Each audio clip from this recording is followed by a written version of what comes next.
Video کو like کر کے آگے شیئر ضرور کر دینا۔ پر اللہ کا فضل عظیم ہے، یعنی علم اللہ تبارک و تعالیٰ نے دیا تو اس وقت بھی عظیم کہا، اور پھر مصطفیٰ جان رحمت صلی اللہ علیہ وآلہ وسلم کو جو خلق دیا تو اس کے بارے میں فرمایا وَإِنَّكَ لَعَلَىٰ خُلُقٍ عَظِيمٍ کہ اے محبوب ہم نے آپ کو خلق عظیم پر فائز فرمایا، آپ کی خوبو کو ہم نے عظیم کہا ہے۔ اب آپ اندازہ کریں کہ اللہ تبارک و تعالیٰ نے اتنی بڑی دنیا کے بارے میں فرمایا کہ دنیا یہ بہت چھوٹی ہے، دنیا بہت مختصر ہے، یہ دنیا بہت قلیل ہے، اس دنیا کی حیثیت بس اتنی ہے کہ یہ دنیا بڑی قلیل ہے۔ اب آپ اندازہ کریں جس دنیا کے اندر اتنے صحرا ہو، جس دنیا کے اندر 7 سمندر ہو، جس دنیا کے اندر 7 آسمان ہو، جس دنیا کے اندر 7 زمینیں ہو، جس دنیا کے اندر ان گنت درخت ہو، جس دنیا کے اندر ان گنت انسان ہو، جس دنیا کے اندر ان گنت دولت ہو، جس دنیا کے اندر ان گنت ثروت ہو، جس دنیا کے اندر ان گنت ریگزار ہو، جس دنیا کے اندر ان گنت پرندے ہو، جس دنیا کے اندر جو ہے شمار کے باہر ساری تعداد ہے، اللہ فرماتا یہ قلیل ہے۔ جب اللہ کا قلیل کہنا جس کو خدا قلیل کہتا ہے وہ ہمارے سامنے اتنی بڑی چیز ہے تو اللہ جس کو عظیم کہتا ہوگا وہ کتنی بڑی چیز ہوگی۔ اللہ نے حبیب صلی اللہ علیہ وآلہ وسلم کے اخلاق کو عظیم کہا، اور اس کے بعد ایک خاص بات جو ایک علمی نکتہ ہے جس کو علامہ فخر الدین رازی رحمت اللہ علیہ نے بیان فرمایا ہے کہ اللہ تبارک و تعالیٰ نے فرمایا اِنَّكَ لَعَلَىٰ، یہ جو علا ہے، یہ جو علا ہے اس کا یہ جو معنی دے رہا ہے وہ غلبے کا معنی دے رہا ہے کہ محبوب آپ کے اخلاق، اے محبوب خلق عظیم پر، اے محبوب خلق عظیم پر آپ کی شخصیت غالب آ گئی ہے۔ یعنی جیسے کوئی غلام کو اپنے آقا سے نسبت ہوتی ہے تو غلام پر آقا ہمیشہ غالب رہتا ہے، اسی طریقے سے کسی ماتحت کی نسبت کسی امیر کے ساتھ، ماتحت کی نسبت کسی نگراں اور امیر کے ساتھ ہوتی ہے تو وہ ماتحت بھی اس کے سامنے مغلوب رہتا ہے۔ تو اللہ تبارک و تعالی محبوب سے فرما رہا ہے کہ اے حبیب گویا کہ خلق عظیم پر آپ غالب آ گئے، یعنی اب پتا چلا کہ اور انسان اخلاق مند اس وقت کہلائے گا جب وہ کچھ اوصاف کو اختیار کرے گا۔ مثال کے طور پر سچ بولا تو وہ معتبر ہو گیا، امانت رکھی وہ معتبر ہو گیا، لوگوں کے ساتھ اس نے سلوک کیا وہ معتبر ہو گیا، حلال کھایا وہ معتبر ہو گیا، یعنی ان اوصاف سے وہ متصف ہوا تو وہ اخلاق مند ہو گیا۔ لیکن حضور کے لیے ایسا نہیں ہے، بلکہ اللہ اکبر ہم افعال کے پابند ہیں، یہ کریں گے تو اخلاق مند کہلائیں گے، اور حضور کی شان یہ ہے حضور جو بھی کر دے اسی کو اخلاق کا نام دے دیا جائے گا۔ حضور علیہ الصلوۃ والتسلیم اللہ اکبر اگر صحن کعبہ میں مطاف کعبہ میں سینہ تان کر اکڑ کر چلیں گے تو اس وقت وہی اخلاق ہوگا۔ حضور علیہ السلام اگر جلال میں غصے میں آ کر دشمن کی طرف کنکری اٹھا کر پھینکیں گے تو اس وقت وہی اخلاق ہوگا، اور وہ بھی اخلاق کیسا؟ اللہ تبارک و تعالی اس فعل کو اپنا فعل قرار دے گا یوں کہہ کر وَمَا رَمَيْتَ إِذْ رَمَيْتَ وَلَكِنَّ اللَّهَ رَمَا، پیارے تم نے کنکری نہیں ماری بلکہ یہ کنکری ہاتھ تمہارے تھے اور مارنا ہمارا تھا۔ تو حضور علیہ الصلوۃ والتسلیم جو ہے وہ خلق عظیم پر غالب ہے، حضور جو کریں وہی اخلاق ہے، اور اللہ کے حبیب علیہ السلام کے اخلاق کیا ہے ہمیں اس کو بہت سمجھنے کی ضرورت ہے۔ ام المومنین سے بار بار لوگوں نے سوال کیا کہ حضور علیہ الصلوۃ والتسلیم کا اخلاق کیسا تھا، تو آپ کا جواب یہی تھا کیا تو نے قرآن نہیں پڑھا؟ ان کے اخلاق تو قرآن تھے۔ حضور علیہ السلام کے بارے میں یاد رکھنا، باہر کے لوگ اگر کسی کے بارے میں کوئی کچھ کہیں تو وہ زیادہ معتبر نہیں ہوتا، کیونکہ باہر تو سبھی نیک بنے رہتے ہیں، پارسا بنے رہتے ہیں۔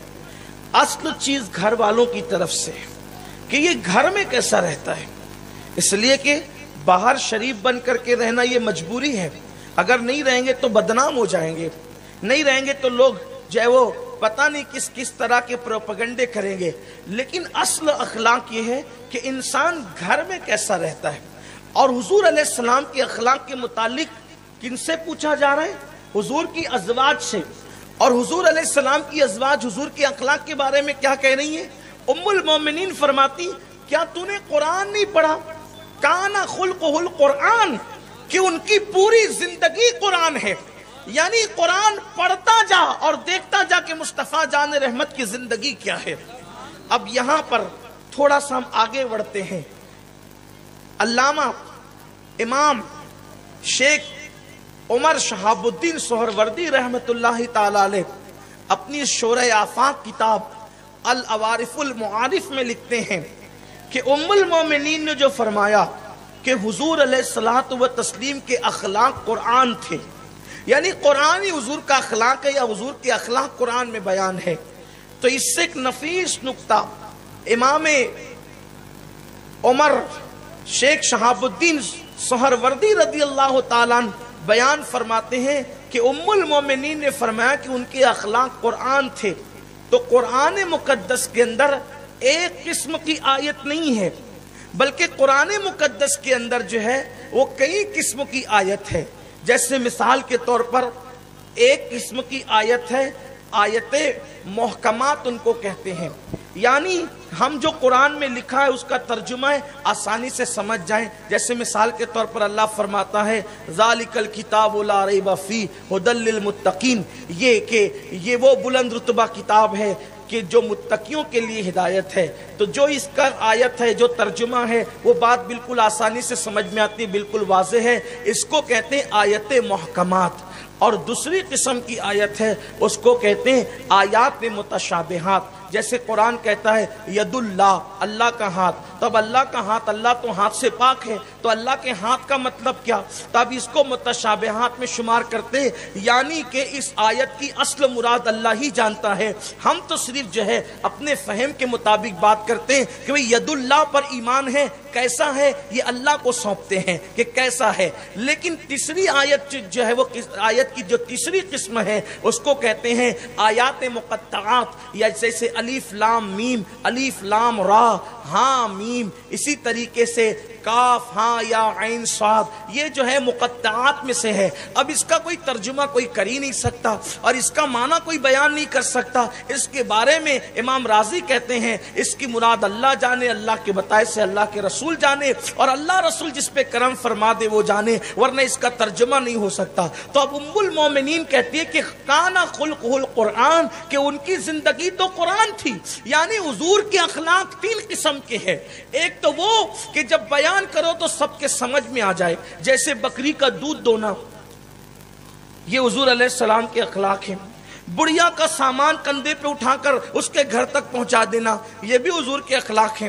اسی طریقے سے حضور علیہ السلام کے اخلاق یہ بھی ہیں کہ دشمن کے لیے چادر بچھا دینا، حضور علیہ السلام کے اخلاق یہ بھی ہے فتح مکہ کے دن دشمنوں کو معاف کر دینا، یہ سب حضور کے اخلاق ہیں۔ یہ کیسے آیات محکمات کی طرح ہے کہ جب بیان ہو تو سب کے سمجھ میں آ جائے۔ لیکن اخلاق کی دوسری قسم یہ بھی ہے کہ اشارے سے چاند کے ٹکڑے کر دینا، سورج کو پلٹا دینا، درختوں کو اپنے پاس بلا لینا، بکریوں کا ان کو سجدہ کرنا، سنگ ریزوں کا کلمہ پڑھنا، ان کے ہاتھوں میں کلام کا تسبیح پڑھنا، اسی طریقے سے گوہ کا ان کی رسالت کا اعلان کرنا، ہرنی کا ان کو مدد کے لیے پکارنا، حضور علیہ السلام کا اس کی مدد کرنا، اسی طریقے سے بے شمار چیزیں ہیں۔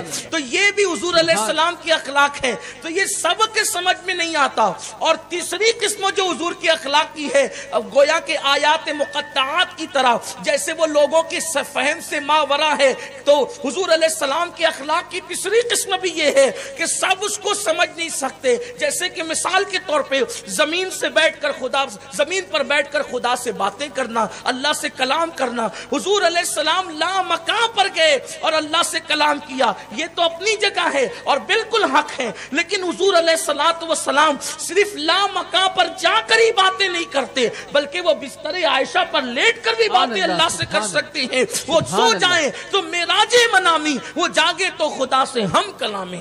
تو یہ حضور صلی اللہ علیہ وسلم کے اخلاق کی تفصیل ہے۔ دوسری چیز اور، اخلاق کسے کہتے ہیں؟ اخلاق کی تعریف کیا ہے؟ کبھی کبھار اچھا کام کرنا یہ حسن اتفاق ہے، اخلاق نہیں ہے۔ جیسے کہ آپ کا موڈ بہت اچھا ہے، آپ کے بیٹے کی شادی ہے، کوئی آیا تو اپنے ہاتھ کا شربت آپ نے اس کو اٹھا کر کے دے دیا، یہ حسن اتفاق، اخلاق نہیں۔ اخلاق کسے کہتے ہیں؟ کہ انسان بتکلف کوئی کام نہ کرے، انسان بتکلف کوئی کام نہ کرے، بلکہ وہ ان کام کرنے کا عادی بن جائے۔ جیسے ہم لقمہ اٹھا کر منہ میں ڈالتے ہیں تو اندھیرا ہو یا اجالا ہو لقمہ منہ ہی میں جاتا ہے، ایسی بلا تمثیل بغیر تکلف کے جو اچھے کام آپ سے ہوتے ہیں اسی کو اخلاق کہتے ہیں۔ کبھی کبھار کوئی اچھا کام کر لینا یہ حسن اتفاق ہے، ثواب ملے گا، اجر ملے گا، لیکن کبھی کبھار اچھا کام کرنے والے کو آپ جو ہے وہ اخلاق مند نہیں کہہ سکتے۔ قرآن مقدس اس سلسلے میں ارشاد فرماتا ہے، اللہ پاک کا ارشاد ہے، قُلْ لَا أَسْأَلُكُمْ عَلَيْهِ أَجْرًا وَمَا أَنَا مِنَ الْمُتَكَلِّفِينَ۔ اے محبوب آپ فرما دو کہ میں اس قرآن پر تم سے کوئی اجرت نہیں مانگتا اور میں بناوٹ والا نہیں ہوں، یعنی میری عادت میں شامل ہے اخلاق کہ اپنے ہاتھ کا لقمہ کبھی خوش ہوں یا موڈ میں رہوں تو کسی کو کھلا دینا، یہ حسن اتفاق نہیں ہے، بلکہ عادت ہی بن گئی ہے اپنا لقمہ کسی اور کے منہ میں ڈال دینا۔ یعنی بطور تکلف اگر آپ کسی کے ساتھ حسن سلوک کرتے ہیں تو یہ اتفاق ہے، اخلاق نہیں ہے، جب تک کہ عادت نہ بن جائے۔ اب دیکھیں، ہم کبھی خوش ہوتے ہیں تو لوگوں سے اچھے سے پیش آتے ہیں، لیکن کبھی غصے میں ہوتے ہیں تو غصے میں جو ہے وہ جھنجھلانے لگتے ہیں۔ لیکن اللہ کے رسول علیہ السلام، پہلی بات تو حضور کو جلدی غصہ آتا ہی نہیں تھا، اور غصے میں بھی حضور علیہ السلام کی زبان سے کبھی کوئی بات ایسی نہیں نکلتی جس سے کسی کا دل دکھے۔ حضرت سیدنا انس ابن مالک رضی اللہ تعالیٰ عنہ کہتے ہیں، مشکات شریف کی حدیث پاک ہے کہ میں نے 10 سال تک اللہ کے رسول علیہ السلام کی خدمت کی ہے، لیکن ان 10 سالوں میں اللہ کے رسول صلی اللہ علیہ وآلہ وسلم نے مجھے کبھی نہیں ڈانٹا، اللہ کے رسول نے مجھے کبھی نہیں مارا، بلکہ کبھی یہ بھی نہیں کیا کہ یہ کام تم نے کیوں نہیں کیا اور یہ کام تم نے کیوں کیا، بلکہ اللہ اکبر، میرے آقا مصطفیٰ جان رحمت صلی اللہ علیہ وآلہ وسلم کا انداز دیکھیں۔ اب آئیے ذرا اخلاق حضور کے دیکھتے ہیں، کچھ سیکھتے ہیں۔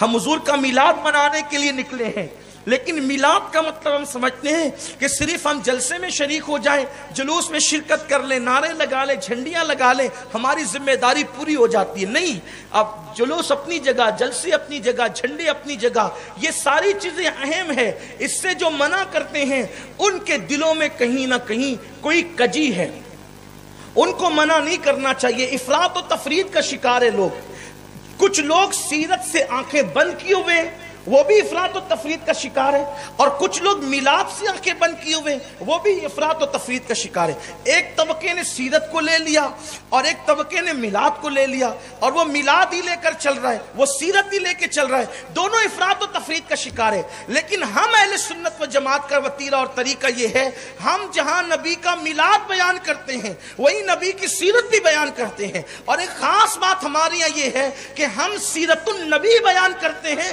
سیرت الانسان بیان نہیں کرتے، اس لیے کہ سیرت انسان کیا ہے؟ نمک چکھنا۔ اگر آپ کہیں کہ ہمارے نبی کی شان یہ کہ وہ کھانے سے پہلے نمک چکھتے تھے تو کوئی للو پپو چپوٹ کر کے کہے گا کہ یہ کیا خاص بات ہے، میں بھی تو نمک چکھ سکتا ہوں کھانے سے پہلے۔ لیکن ہم جو یہ بتاتے ہیں کہ رسول اللہ کھانے سے پہلے نمک چکھتے تھے تو ہم یہ بھی بتاتے ہیں کہ وہ اشارہ کر کے چاند کے ٹکڑے کر دیتے تھے تاکہ وہاں تک کسی کی رسائی نہیں ہو سکے۔ میرے پیارے آقا صلی اللہ علیہ وسلم کے پیارے دیوانوں، تو یہ جو بات ہوتی ہے، ہر سال ہمارے شہر میں اتنے اچھے لوگ رہتے ہیں، اتنے شریف لوگ رہتے ہیں، اتنے پارسا لوگ رہتے ہیں، گنبد و مینار کے سائے میں لوگ رہتے ہیں، ہمارے شہر کے لوگ بڑے محبتی ہے، پیار والے لوگ ہیں۔ لیکن ایک طبقہ چند 4-6 لوگ ایسے ہیں جو ہر سال جن کا کام ہے کہ وہ واٹس ایپ پر بیٹھ کر کے کچھ نہ کچھ گندگی ڈال دیتے ہیں جس سے سب کا ذہن منتشر ہوتا ہے۔ گندگی کیا ہے؟ ہر سال بس وہی اعتراضات، جھنڈے نہیں لگائیں، کمکمے نہیں لگائیں، یہ نہیں کریں، وہ نہیں کریں۔ پھر دوسری طرف سے مجبوراً جواب آتا ہے تو اس میں ہوتا ہے مسلمانوں میں آپس میں اختلاف۔ حالانکہ اس وقت ہم اختلاف کی پوزیشن میں نہیں ہیں، ہندوستان کے حالات یا دنیا کے حالات ہمیں اختلاف کرنے کی اجازت نہیں دیتے. ذات رسالت مآب صلی اللہ علیہ وسلم ہمارے لیے نقطہ اتحاد ہے. اگر ہم حضور پہ متحد نہیں ہوں گے تو کس پہ متحد ہوں گے؟ تو اب بات اتنی ہے کہ اگر کسی عزیز کو اس پر اعتراض ہے کہ نبی کے نام کا جھنڈا نہیں لگنا چاہیے، تو آپ سے میں پوچھنا چاہتا ہوں کہ الیکشن کے موقع پہ جو جھنڈے لگتے ہیں، آپ نے اس پہ تو لوگوں کو منع نہیں کیا، آپ نے اس سے تو لوگوں کو منع نہیں کیا. اگر جھنڈا لگانا واقعی غلط تھا تو آپ منع کر دیتے، وہاں کا استقبال کرتے. لیکن آپ جو ہے ایرے گہرے نتو خیرے پتہ نہیں کیسے کیسے لوگوں کے نام کے جھنڈے سے آپ منع نہیں کرتے، لیکن معراج والے رسول کے نام کے جھنڈے سے آپ منع کرتے ہیں. تو اس سے قوم میں اختلاف پیدا ہوتا ہے. یہ سب مت کرو، مت کرو. جب آپ اتنے سارے جھنڈے برداشت کر لیتے ہیں تو ایک جھنڈا یہ بھی تو برداشت کر لیں. اور پھر بات اتنی ہے آپ کو کہتا کون ہے کہ آپ لگائیں؟ یہاں سے تو بس اتنا ہوتا ہے کہ بھئی جس کو لیڈر سے پیار ہے وہ لیڈر کے جھنڈے لگائیں، اور جس کو آمینہ کے لال سے پیار ہے وہ آمینہ کے لال کا جھنڈا. آپ کو کہنا کس نے؟ یہاں تو خوشی کا سودا ہے. اسلام میں زبردستی نہیں ہے. ہم آپ کے گردن پہ تلوار نہیں رکھتے. اسلام تلوار سے نہیں پھیلا، بس بات محبتوں کی ہے. بات اتنی ہے کہ اگر آپ کو پیار ہے تو آپ لگائیں، نہیں پیار ہے تو آپ کو کہتا کون ہے؟ آپ نے لگانا ہی نہیں ہے. بھئی ہزاروں لوگ نماز نہیں پڑھتے، کون ان کو قتل کر دیتا ہے؟ جبکہ نماز تو فرض ہے.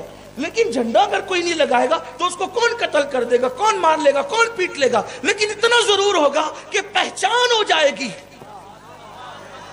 اتنا ضرور ہوگا پہچان ہو جائے گی کہ لیڈر والا کون ہے، محمد الرسول اللہ والا کون.